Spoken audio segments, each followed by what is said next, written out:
Bismillahirrahmanirrahim. Assalamualaikum warahmatullahi wabarakatuh. Innal hamdalillah nahmaduhu wa nasta'inu wa nastaghfir wa na'udzubillahi min syururi anfusina may yahdihillahu a'malina wa may yudlil fala mudhillalah wa may yudlil fala hadiyalah.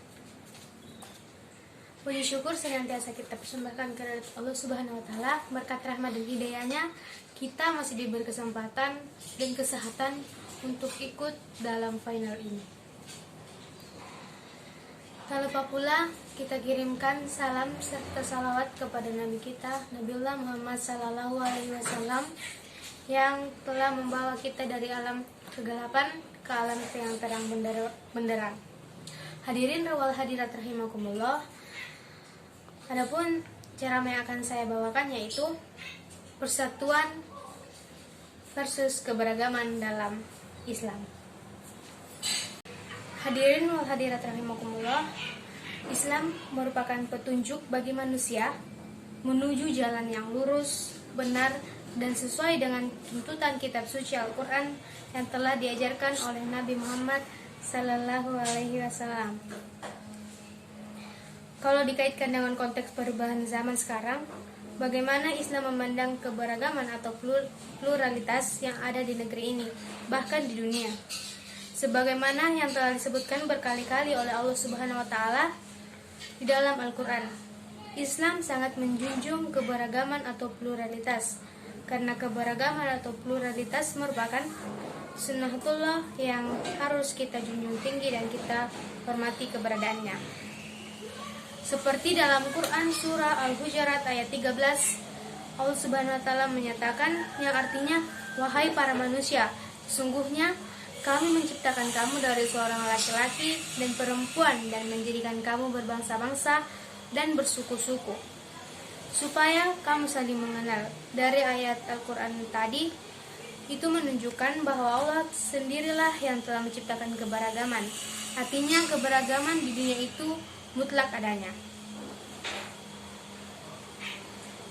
Dengan adanya keberagaman ini bukan berarti menganggap kelompok mazhab ataupun keberagaman yang lain sejenisnya menganggap kelompoknya lah yang paling benar. Yang harus kita ketahui di sini adalah keberagaman sudah ada sejak zaman para sahabat, yaitu ketika Nabi wafat, para sahabat saling mengklaim dirinya yang pantas untuk menjadi pengganti Nabi. Hadirin wal hadirat rahimakumullah, ajaran Islam mengutamakan persaudaraan atau ukhuwah dalam menyikapi keberagaman. Istilah ukhuwah dijelaskan dalam Quran surah Al-Hujurat ayat 10 yang berbunyi, A'udzubillahi minasyaitonirrajim, innamal mu'minuna ikhwatun fa aslihu baina akhawaikum wattaqullaha la'allakum turhamun, yang artinya sesungguhnya orang-orang mukmin adalah bersaudara. Karena itu damaikanlah antara kedua saudaramu dan bertakwalah kepada Allah supaya kamu mendapat rahmat.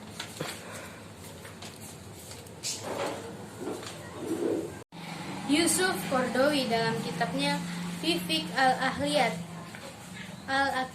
Al-Muslimah menyebutkan beberapa faktor toleransi muslim terhadap non-muslim. Yang pertama, nilai kemanusiaan yang mulia. Yang kedua, perbedaan yang di muka bumi ini adalah sesuai dengan kehendak Allah Sang Maha Pencipta alam semesta dan isinya. Yang ketiga, perbedaan tersebut adalah menjadi pertanggungjawaban antara Dia dan Allah di akhirat nanti.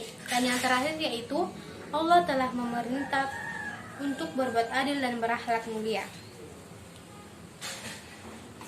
Mencermati berbagai ulasan mengenai keberagaman dan keberagaman dalam perspektif Islam dan juga agama sebagai salah satu parameter persatuan dan kesatuan bangsa di atas, maka langkah konkret untuk menyikapi itu semua adalah membangun tali silaturahmi yang mengedepankan toleransi antar umat muslim.